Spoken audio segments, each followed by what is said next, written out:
Bonjour, bienvenue sur la chaîne Le Bonheur de Manger. Si vous n'êtes pas abonné, n'hésitez pas à le faire. Aujourd'hui, j'ai une conversation avec Afida qui a accepté de témoigner. C'est une femme très active, entrepreneuse, globe-trotteuse.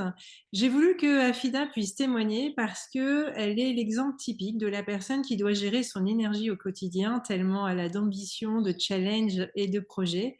Elle va partager la manière dont elle a évolué avec l'alimentation, ses astuces et comment, au fur et à mesure de sa journée, elle utilise ce carburant qui peut être très bénéfique. On a aussi de nombreuses conversations avec Afida concernant les émotions. Donc, du coup, je demande aussi à Afida de partager ce regard qu'elle a sur les émotions et le lien avec l'alimentation. Afida, comment vas-tu? Tu es en forme? Très bien, pleine forme, merci. Bon, super.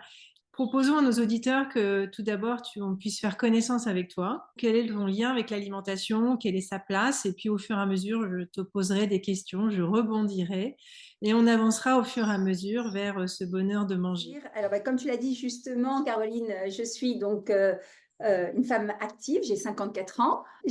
Voilà, j'aime bouger. Effectivement, mes journées, aucune ne ressemble à une autre. Je suis plutôt quelqu'un de nomade. Qu'est-ce que ça veut dire? Je suis une digital nomade quelque part. Je voyage beaucoup, j'adore les voyages. Ça, je pense que ça vient de ma naissance, hein, puisque je suis de double origine algérienne de parents exilés d'Algérie, donc. Je pense que j'ai toujours eu cette notion de l'ailleurs dans ma vie.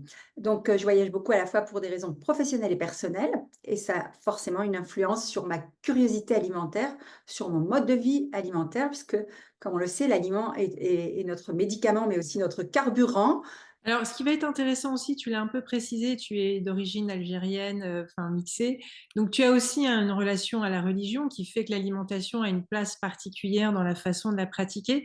Donc, il sera intéressant certainement pour certains auditeurs de comprendre comment tu gères toute cette vie très active, nomade comme tu l'as précisé, mais aussi tout en respectant tes valeurs et comment tout ça s'équilibre de façon intelligente. Je suis convaincue que notre façon de nous alimenter vient aussi de la façon dont on a été élevé et éduqué à table. Alors, par rapport à cette double culture que j'ai toujours eue, pour moi, ça a toujours été regardé comme une curiosité et une richesse. C'est-à-dire que j'aime prendre le bon des deux côtés.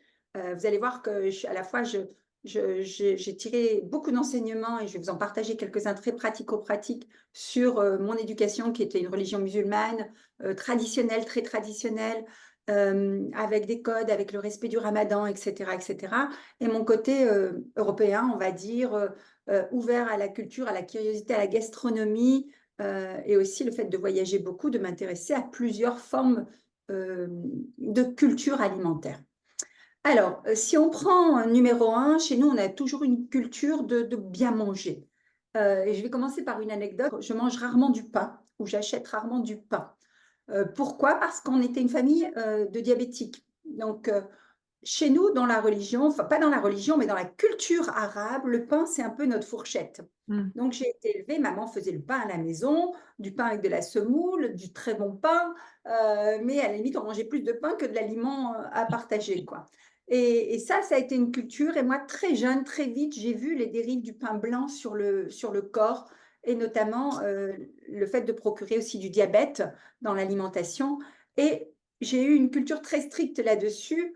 Alors attention, je ne suis pas psychorigide, ça m'arrive de craquer sur un bon pain au levain voilà, de prendre le petit pain pour saucer le reste de la tagine quand je suis au Maroc, peu importe. Mais quand même, le pain blanc, c'est pas dans mes codes. Et j'ai réussi, ça c'est une grande fierté, à expliquer cela à mon papa. Dans ces dernières années, lui, il était diabétique, même s'il avait un taux de glycémie qu'il maîtrisait totalement, mais ça a été un bon vivant. Mon père était un très bon cuisinier. Il adorait la souris d'agneau confite. Enfin, bref, et j'ai appris beaucoup à cuisiner avec lui. Et mon amour pour la nourriture vient essentiellement de lui. On est une famille hédoniste, on a toujours bien mangé.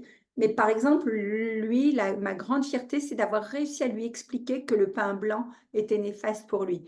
Au point qu'il a réussi à changer son code sur les dernières années, de ne plus manger le pain blanc de façon systématique. Son seul plaisir qu'il a gardé, c'était la petite baguette blanche, mais coupée en petites rondelles, qui Mhm. était passée au four pour être déshydratée et avec un petit filet d'huile d'olive. Donc, quand même, passer de la culture où on mange le pain à tous les repas, aux petits morceaux du matin, pur plaisir, c'était différent. Et ça, pour moi, c'est un bon enseignement par rapport au rapport à Quelque l'alimentation. part, tu introduis le sujet qui est le cœur du sujet du bonheur de manger, qui est de démontrer qu'on peut équilibrer l'alimentation qui nous fait du bien pour fonctionner, et parfois elle peut être néfaste, hein. Tu illustres le problème du pain, c'est un vrai sujet, effectivement. Absolument. Mais en même temps, de trouver la solution qui fasse qu'on garde ce plaisir. Et je pense que le plaisir, effectivement, c'est ce qui fait qu'on trouve la solution, de trouver cet équilibre entre le côté raisonnable et le côté épicurien, gourmand, voilà. Et c'est très intéressant que tu expliques ça aussi au travers des valeurs, parce que évidemment, dans nos éducations, on aurait tendance à ne pas vouloir aller casser nos croyances, ou c'est délicat vis-à-vis de nos parents, l'éducation qu'on nous a donnée.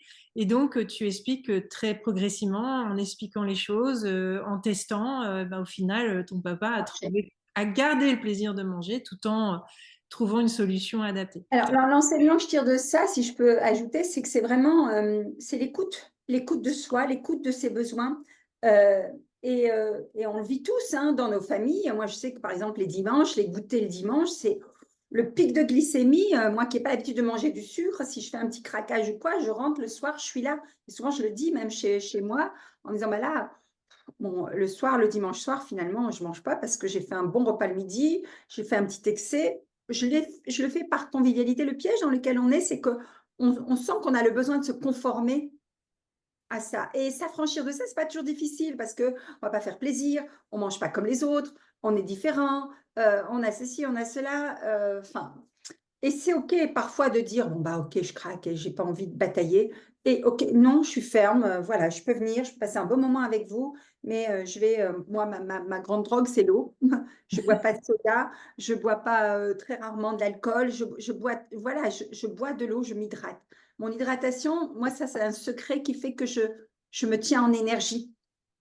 Je vais vraiment rester en énergie grâce à l'hydratation et à l'eau, une bonne eau, bien sûr, parce qu'il y a beaucoup de controverses aussi sur l'eau, avec très peu de résidus secs. Mais ça, c'est aussi une culture où on a l'habitude d'avoir du soda à table ou d'autres types de boissons. Le thé, par exemple, le thé, c'est sucré dans les cultures arabes. Mm. Ben, on peut aussi boire le thé non sucré, même si c'est un côté amer, etc. Ben, ça va être mon sucre, moi, ça va être la petite date à côté.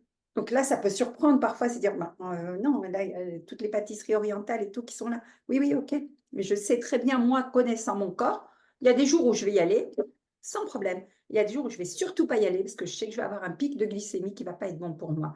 Ouais. Donc c'est amusant. Parfois, c'est amusant. Parfois, ça peut créer du stress aussi de se dire, bah, tu le sais, Caro, nous, on partage souvent des repas ensemble. Et je sais que toi, tu as vraiment une éducation voilà, très, très poussé là-dessus. Tu sais dire non, tu sais dire oui, tu sais venir chez moi avec ta lunchbox et c'est OK, il n'y aura pas de jugement. On ne peut pas faire ça partout. Oui, alors c'est effectivement, tu abordes beaucoup de sujets, donc je vais un peu les reprendre les uns après les autres. D'abord, tu as abordé un sujet intéressant, je vais revenir dessus, c'est l'équilibrage dans sa journée entre où tu positionnes le glucide, le glucose, parce qu'on en a besoin, mais à un Oui, moment donné, il peut être, ne plus être bénéfique. Et pourtant, on en a besoin pour fonctionner, on a besoin de cette calorie, de cette énergie. La deuxième chose que tu évoques aussi, c'est le fait, et ça c'est très important, c'est savoir s'écouter, c'est savoir se connaître au fur et à mesure dans ses besoins et se respecter. Et chaque jour peut être différent pour plein de raisons, ne serait-ce que pour le niveau de stress qu'on a vécu, l'intestin, il est peut-être pas prêt à accepter certaines choses, les changements de saison, etc. Et puis, tu évoques quelque chose d'autre aussi très important. Et ça, c'est effectivement, si on pouvait donner un conseil à tout le monde, c'est avant même de manger, il faut boire, il faut s'hydrater, c'est fondamental. Et pour avoir de l'énergie, pour assumer plein de choses, que ce soit physique, mental, émotionnel, il est très, très important d'hydrater le corps. On en a absolument besoin. Je vais juste revenir sur le sucre parce que ton illustration est intéressante. Et c'est un éclairage que tout le monde n'a pas forcément. En fait, s'il y a une recommandation que les gens doivent connaître et suivre, qui est très intéressante et qui est scientifiquement prouvée largement par rapport à toutes les études de recherche sur l'impact du glucose, du sucre. Alors, on a beaucoup tapé sur le dos du gras. Aujourd'hui, on tape beaucoup sur le sucre. Il y a effectivement des excès dans les deux cas, mais au final, on a besoin des deux, mais d'une certaine manière. En fait, une journée, il faut manger protéiné le matin et le midi. Et en fait, on a besoin, pour certaines raisons scientifiques, biologiques de notre corps, on a besoin de remettre du glucose. Et le glucose, par exemple, le goûter, 16h30, 17h, on a un coup de pompe, c'est intéressant d'avoir du glucose. Alors après, il y a le glucose et le glucose. Donc les sodas, les biscuits, tout ça, bof. Mais il y a effectivement une dose de trucs. Par exemple, un carré de chocolat, tu as évoqué la date. Hein, la date est très très riche en vitamine C. D'ailleurs, il faut éviter de la manger tard dans la journée parce qu'elle peut être excitante, mais c'est un fruit un fruit sec qui peut être très intéressant. Mais effectivement, il faut le manger avec conscience et puis il y a date et date, donc il faut manger plutôt de la qualité. Donc c'est bien que tu aies rappelé ça parce qu'effectivement, on a besoin de glucose. Par exemple, le matin au petit déjeuner, prendre un tiers de cuillère à café de miel brut qu'on connaît, qu'on fait fondre sous la langue, ça donne le niveau de glucose qu'a besoin le cerveau pour fonctionner. Donc quelqu'un de très actif comme toi, c'est important. L'eau, ça c'est le premier conseil qu'il faut donner à tout le monde, boire de l'eau, boire de l'eau, boire de l'eau, boire de l'eau, boire de l'eau. Et les fruits et légumes sont là pour nous fournir une partie de cette eau aussi au-delà de l'eau de source.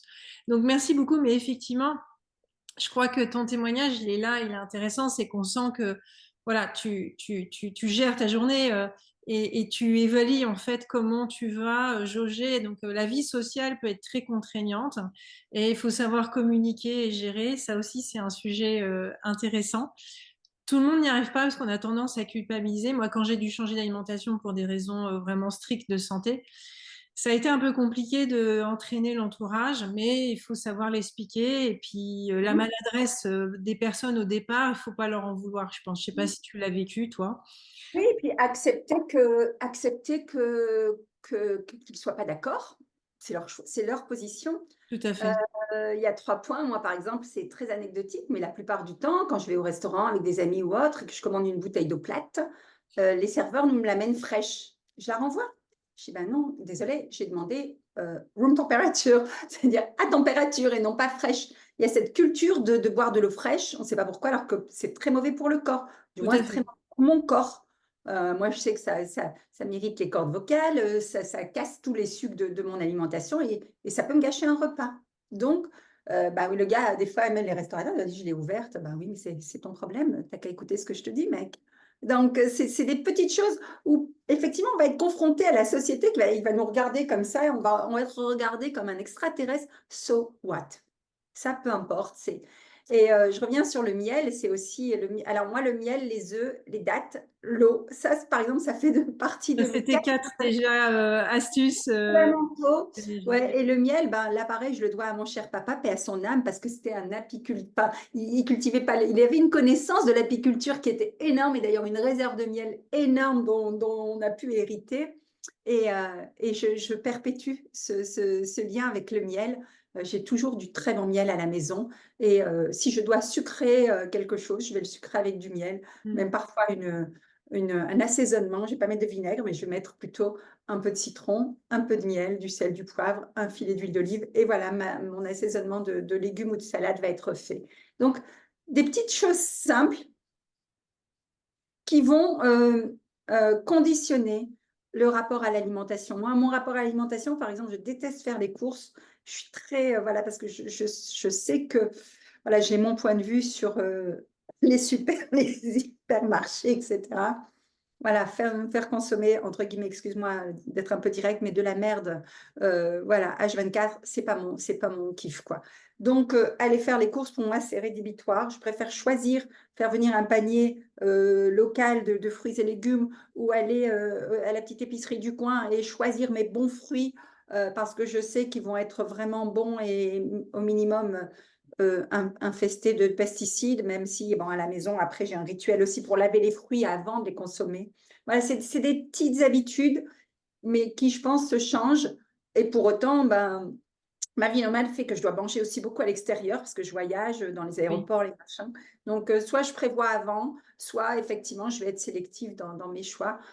Et parfois, je vais avoir des journées aussi où je me lâche complètement et puis je me dis, bon, ben, mon corps est suffisamment immunisé pour pouvoir se permettre un petit dérapage de temps en temps, quoi.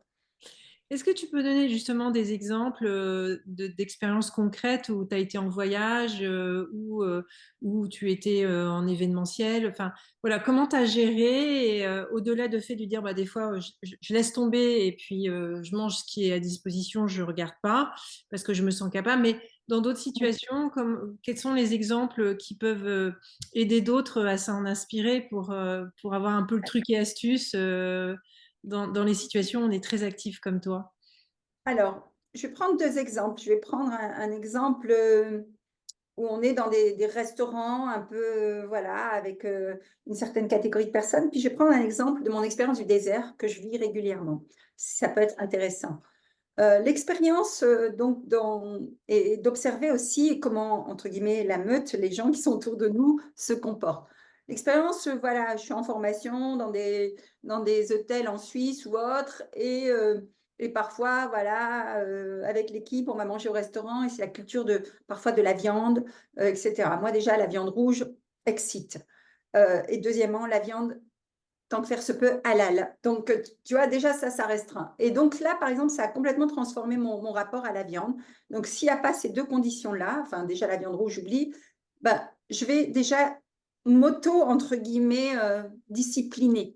Parce que je sais que les viandes, surtout le soir, c'est très dur à digérer. Je ne vais pas infliger ça à mon corps. Donc, je vais préférer un repas avec des œufs ou un repas avec des légumes, voilà, ou une viande blanche.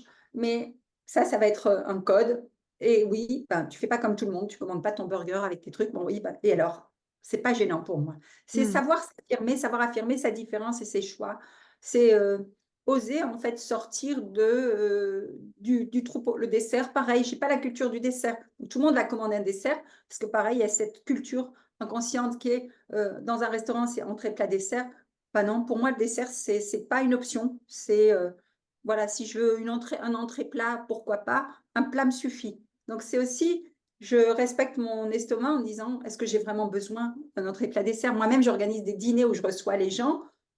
Là, je vais faire un extra parce que j'aurais mis un cahier des charges avec des aliments qui sont pas trop sucrés pour le soir ou un dessert qui va être adapté et un menu qui va être light, c'est-à-dire ça va pas être donc, voilà. Après, l'expérience du désert, elle est très formatrice aussi parce que bah, là, on n'a pas le choix que de. Je pars souvent dans des expériences du désert avec Zdam, mon frère, avec Kim.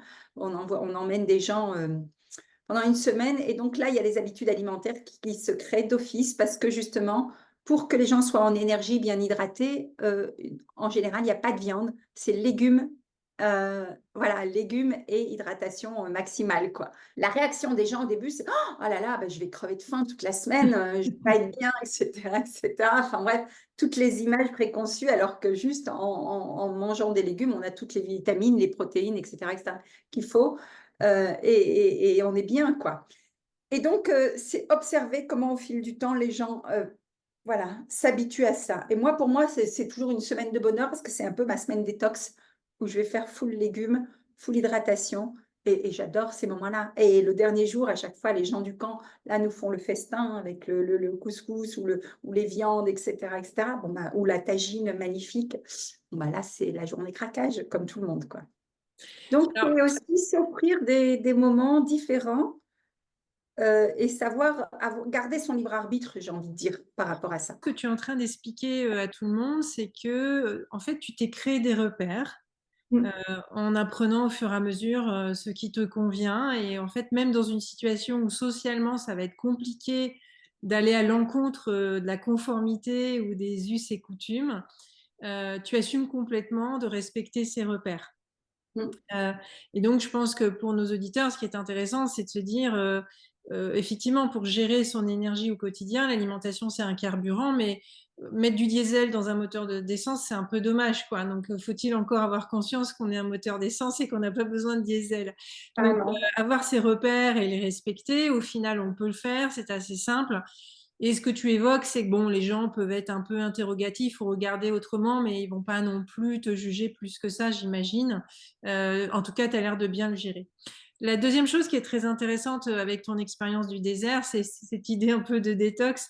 Mais au final, ce que tu expliques, c'est que la première base, c'est boire. Et la deuxième baffe, c'est manger des fibres. L'intestin, le microbiote, ce qu'on appelle le microbiote ou qu'on peut appeler aussi la flore intestinale, cet écosystème de micro-organismes, en fait, a absolument besoin de fibres. Et la nature nous a donné, en fait, les fruits et légumes pour ça.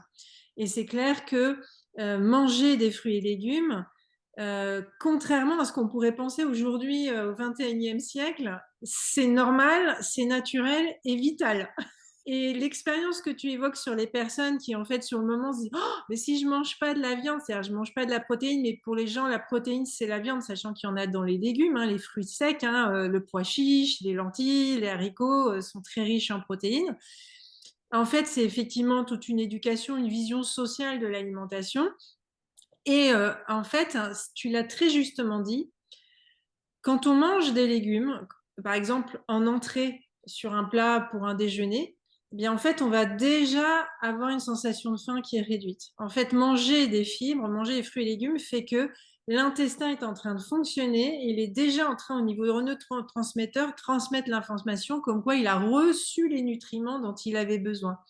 Et contrairement à ce qu'on pense, effectivement, il y a certains aliments qui sont peut-être issus de la viande, mais sont certainement très carencés en nutriments et au final ne nourrissent pas. C'est ce qui fait qu'on peut avoir la dalle derrière. L'exemple du burger que tu as eu tout à l'heure, c'est typique, par exemple.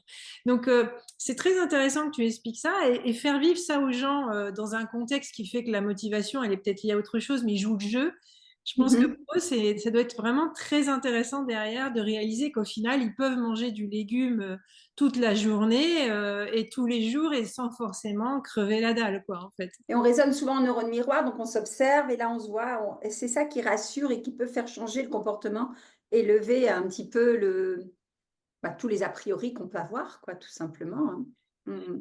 Ce que j'aimerais bien, c'est qu'on enchaîne parce que je l'ai expliqué en introduction, tu es très investi sur la question de la gestion de l'émotion. C'est quoi ta vision du rapport à l'alimentation et du rapport à l'émotion? Tu as un peu évoqué quelques éléments de comportement, mais quel est toi, en fait, l'interaction que tu y vois et l'intérêt qu'on pourrait y porter? Pour moi, une émotion ne se gère pas, une émotion se vit, s'accueille, se transforme.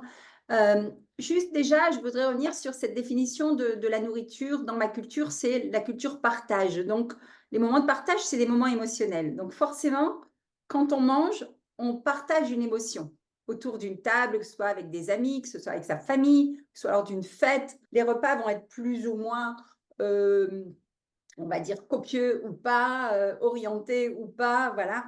Donc, ça déjà, c'est un environnement. Et notre environnement va conditionner aussi nos émotions. Ça, on en a parlé dans les exemples précédents.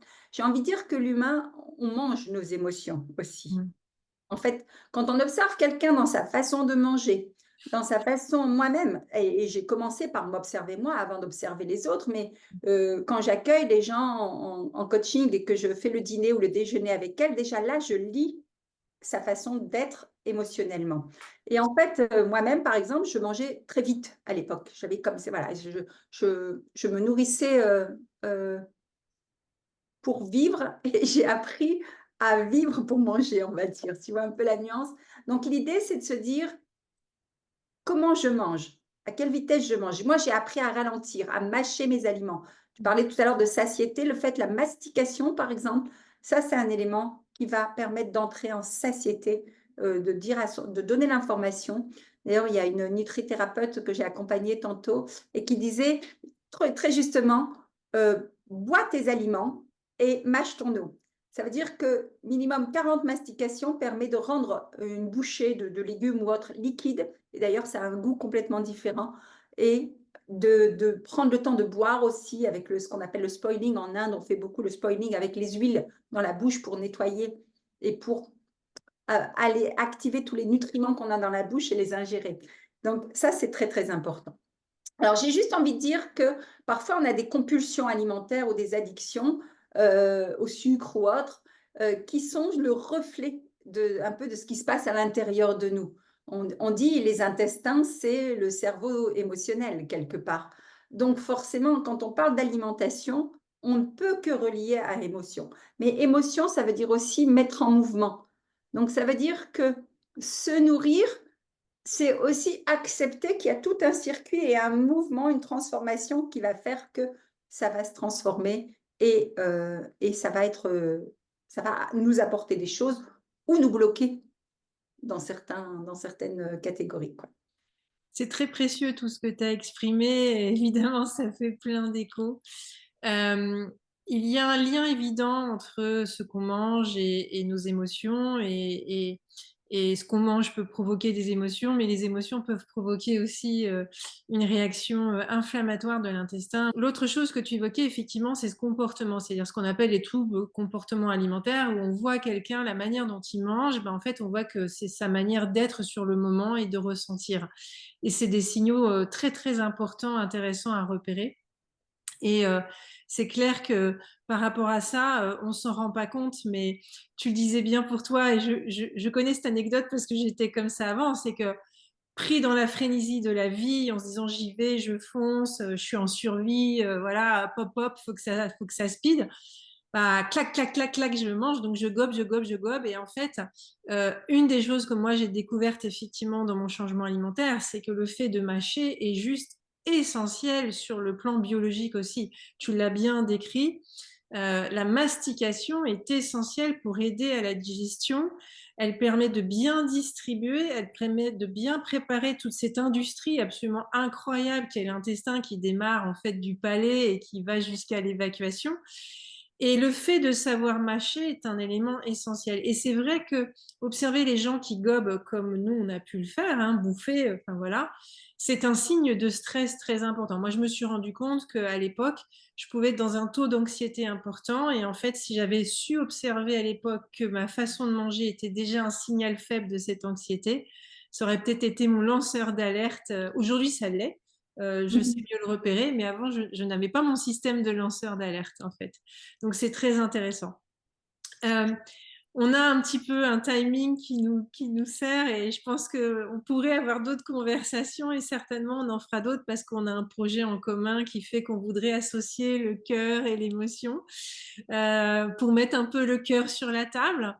Mais pour continuer et un peu boucler cette première conversation, quel serait le conseil que tu donnerais à nos auditeurs, notamment pour des leaders, pour des gens qui ont des activités importantes dans leur journée, qui ont des lourdes responsabilités professionnelles? Moi, je dirais, c'est un conseil que je me suis appliqué, c'est de ne jamais vivre la privation, d'écouter vraiment mon corps, mon cœur, et en fait, notre corps et notre cœur savent ce qui est bon pour nous et quand c'est bon pour nous. Nous, les femmes, on passe aussi par des cycles. À notre âge, il y a toute cette transformation aussi du corps entre préménopause, ménopause et post-ménopause qui sont là, mais on ne sait pas s'ils sont vraiment là et tout et tout. Et là, moi, je suis un petit peu dans le flou artistique. J'avoue, je ne suis pas l'experte en la matière là-dessus. Mais pour autant, j'écoute vraiment mon ressenti. Et écouter son ressenti, c'est déjà le début d'une transformation. Donc, parfois, il peut y avoir des pulsions et c'est juste se dire, est-ce que j'ai vraiment envie? Parfois, la satiété, on parlait de mâcher tout à l'heure, moi, ça m'arrive des fois de juste de mâcher pour saliver. La Oui, salive est un aliment, entre très autres. important. Mm. Et c'est vraiment le cerveau, c'est toujours pareil. Si vous ne voulez pas avoir de pulsion, bah, achetez pas de trucs merdiques chez vous. Si c'est dans votre placard, forcément, vous allez vous jeter dessus. Par contre, ne pas se priver, c'est-à-dire qu'effectivement, un bon chocolat noir ou des bons fruits. Moi, j'adore les fruits et là, pareil, je vais rendre à César ce qui est à César. J'adore acheter les fruits en début de saison qui sont vraiment nouveaux, qui donnent le nouveau goût. Et on avait ce rituel avec mon papa toujours aussi de se dire, ah bah oui, ça y est, c'est sorti, quoi. Tu vois, cet émerveillement de manger des fruits de saison et pas des fraises en décembre, quoi. Super conseil. Et évidemment, j'ai une question que je pose à tous ceux qui témoignent comme toi. C'est quoi le bonheur de manger pour toi? Pour moi, je dirais, le bonheur de manger, c'est le partage. Et je terminerai par une petite anecdote pour vous expliquer ça. C'est la générosité, c'est l'énergie. Euh, et comme tu le sais, moi, je suis issue d'une famille de 10 enfants. Et là, je vous ai parlé beaucoup de mon papa, mais je veux pas de ma maman. Elle nous a éduqués sur un truc c'était un petit hack pour hacker nos cerveaux gourmands qui bataillaient là lors du goûter, puisqu'elle nous faisait un bon gâteau maison, machin. Et en fait, elle nous a appris l'art du partage. Qu'est-ce qu'elle faisait? Elle mettait cette tarte au milieu de la table et elle la coupait en 10 parts. Et elle nous leurrait en disant: «Voyez, il y en avait une et maintenant il y en a 10.» Et tu vois, c'est anecdotique, mais dans nos âmes d'enfants, on était là: émerveillés, «Ah, il y en a plus!» Et beh, c'est ça pour moi. Le bonheur de manger, c'est avoir le bonheur de partager, de voilà, de partager, à la fois partager les goûts, les sensations, les retours, voilà, comment on se sent. C'est manger, c'est essentiel. On n'a pas eu le temps de parler du jeûne, mais c'est aussi une pratique que je fais régulièrement, notamment en période de ramadan, mais aussi, régulièrement dans l'année. Je fais 2 3 journées de jeûne juste pour reposer mon estomac. En fait, l'énergie, dites-vous bien une chose, si vous voulez être, rester en énergie, rester en mode actif et pas avoir de pic, même si ça peut arriver, on est humain, on a des cycles et cetera et moi ça m'arrive aussi de temps en temps, c'est vraiment, offrir des pauses à votre estomac. Voilà, ce sera mon mot de la fin. Mais le bonheur de manger, bah, c'est le bonheur de partager et je sais que nous, ensemble, on a encore beaucoup de déjeuners, de dîners, dont un ce soir partagé et c'est toujours, riche parce que derrière ce moment, il y a plein d'autres choses. Il y a les émotions, il y a qui on est vraiment, il y a ce qu'on a envie d'être, il y a, voilà, ce cadeau qu'on s'offre à notre corps, à notre cœur, à notre conscience. C'est super, Afida. Franchement, derrière, on a envie d'être en top forme. Si je devais résumer un peu tout ce que tu as dit, en fait, tu dis, bah, soyons acteurs de nous-mêmes et donc écoutons ce messager qui est peut-être le plus fiable, qui est nous-mêmes, c'est-à-dire notre corps et notre cœur. Ce que tu dis aussi, c'est faut pas avoir peur en fait d'assumer ce dont on a besoin pour soi-même. Et ça, on peut le partager avec les autres et sans forcément que ce soit un souci et devoir culpabiliser. Ce que tu évoques aussi, bah, c'est manger, c'est vital, mais c'est aussi un plaisir, c'est une joie, c'est une relation, c'est une interaction. Et au final, ben, tout ça est très gai. Et j'ai envie de dire, pour moi, tu illustres ces personnes qui ont fait des choix d'être très actifs dans leur vie parce qu'ils savent ce dont ils ont besoin et ils n'hésitent pas et ils osent. Et en même temps, ben, ils savent s'équilibrer. Ils sont pas, voilà, ils sont pas en surcharge non plus. Ils vivent ça pleinement avec beaucoup de bonheur. Et je pense que tu es un bel exemple pour nous tous. Et j'aimerais, pour conclure, te proposer que on se donne peut-être un autre rendez-vous dans quelques temps pour aborder peut-être la question du jeûne, parce que je pense que beaucoup de gens se posent ces questions là-dessus. Et au-delà du fait que beaucoup de gens peuvent proposer la manière de le faire, je pense que c'est important de partager l'expérience de gens qui le vivent concrètement, parce que chaque approche peut être différente et il faut bien comprendre son contexte de vie. Donc, je trouverais intéressant qu'on puisse échanger Plaisir. là-dessus, si tu es d'accord. Avec grand plaisir, Caroline. Bon, super. Eh bien, on va vous dire au revoir. Merci beaucoup. J'espère que cette conversation avec Afida vous a plu. Moi, en tout cas, j'ai appris plein de choses et j'ai trouvé ça très riche. Je vous donne un prochain rendez-vous pour une conversation avec encore une autre personne, une autre histoire, une vraie expérience. Et n'oubliez pas, si vous aimez liker, partager, commenter, faites suivre et abonnez-vous. Soyez le Jedi de votre santé. Au revoir. Merci, Afida.